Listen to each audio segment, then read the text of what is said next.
KETRAPNFIK Fisioterapi di FIMISI upaya pelayanan kesehatan profesional yang bertanggung jawab atas kapasitas fisik kemampuan fungsional bagi umat manusia tujuan, meningkatkan derajat kesehatan, secara optimal dapat menjalankan tugas dan kewajibannya sesuai dengan peran dan fungsinya di masyarakat FIJR, kesadaran rehabilitasi penderita cacat berkembang sesudah PG2 dulu titik berat pendidikan dokter dan paramedis, dititik beratkan, pada upaya penyembuhan penyakit, dan hidup mati pasien pandangan tersebut, bergeser penderita dengan keterbatasannya bisa mandiri, mampu beraktivitas, sehari-hari tujuan FISIOTRAPI memberi pelayanan yang paripurna, efektif, dan efisien kepada semua orang yang memerlukan pelayanan kesehatan kapasitas kemampuan fungsional fisik, sehingga dapat upaya mencapai tujuan program.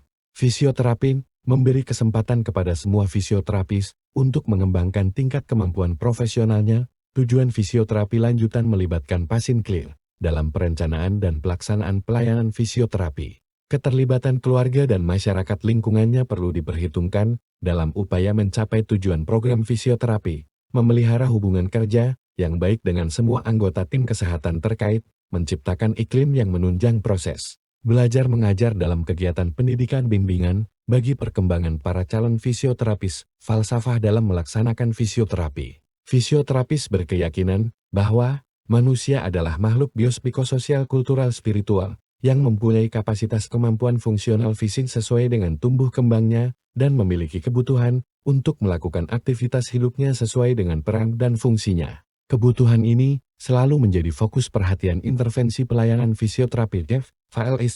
Lanjutan fisioterapi adalah upaya pelayanan kesehatan profesional yang bertanggung jawab atas kapasitas fisik kemampuan fungsional bagi umat manusia, bertujuan untuk meningkatkan derajat kesehatan secara optimal agar dapat menjalankan tugas dan kewajibannya sesuai dengan peran dan fungsinya di masyarakat. Lanjutan dalam memberikan fisioterapi, fisioterapis selalu berorientasi pada masalah dengan pendekatan sistem dan pemecahan masalah yang dikenal sebagai proses fisioterapi. Fisioterapis bertanggung jawab dan bertanggung gugat, memiliki wewenang melakukan asuhan kefisioterapian secara utuh berdasarkan standar praktek dan etika profesi.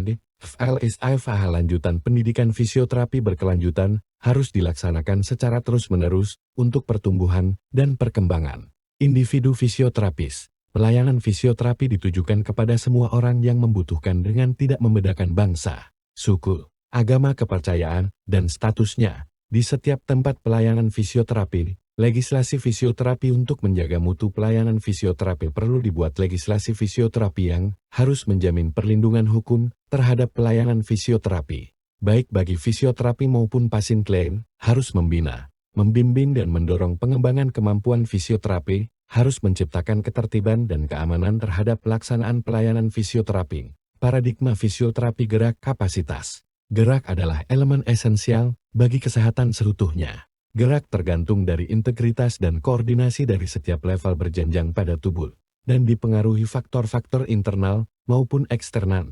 Fisioterapi diarahkan langsung pada potensi maupun gerak fungsional individu gerak yang dapat memenuhi kebutuhan. Fisioterapi harus dibekali oleh ilmu biomekanik, kinesiologi, fisiologi, histologi, ergonomi. Paradigma fisioterapi lanjutan individu. Setiap individu mempunyai kapasitas untuk mengubah atau menentukan kebutuhannya sebagai reaksi faktor fisik, psikologi, sosial, lingkungan, tubuh, jiwa dan semangatnya dapat membantu dan mengembangkan gerak sesuai dengan kebutuhannya sehingga dapat mencapai tujuan serasi dan seimbang. Karena itu fisioterapi harus dibekali ilmu kebudayaan, sosiologi, etika, perilaku dan ilmu kemanusiaan. Paradigma fisioterapi lanjutan interaksi dimaksudkan untuk meningkatkan saling pengertian antara fisioterapi dengan pasien klien, keluarga, masyarakat, dan tenaga kesehatan lain. Interaksi merupakan prasyarat yang harus dimiliki fisioterapi guna menentukan kebutuhan dan tujuan intervensi fisioterapi kepada pasien klien, keluarga, masyarakat dalam perilaku gerak dalam peningkatan derajat kesehatan. Paradigma fisioterapi lanjutan SEATSAKIT. Setiap individu memiliki potensi gerak dan dapat dikembangkan, tetapi dalam kenyataannya yang tersedia pada individu bukan gerak maksimal melainkan gerak aktual. Gerak aktual ini belum tentu dapat digunakan untuk memenuhi kebutuhannya. Gerak inilah yang dimaksud gerak fungsional. Dengan kata lain, gerak fungsional adalah gerak aktual yang dapat memenuhi kebutuhan dan tepat mencapai sasaran. Sehat bagi fisioterapi adalah bila mana potensi gerak dan kebutuhan dapat seimbang, sehingga gerakan aktual sama dengan gerakan fungsional. Oleh karena itu, fisioterapi harus dibekali pengetahuan tentang patologi, traumologi, geriatri, dan tumbuh kembang.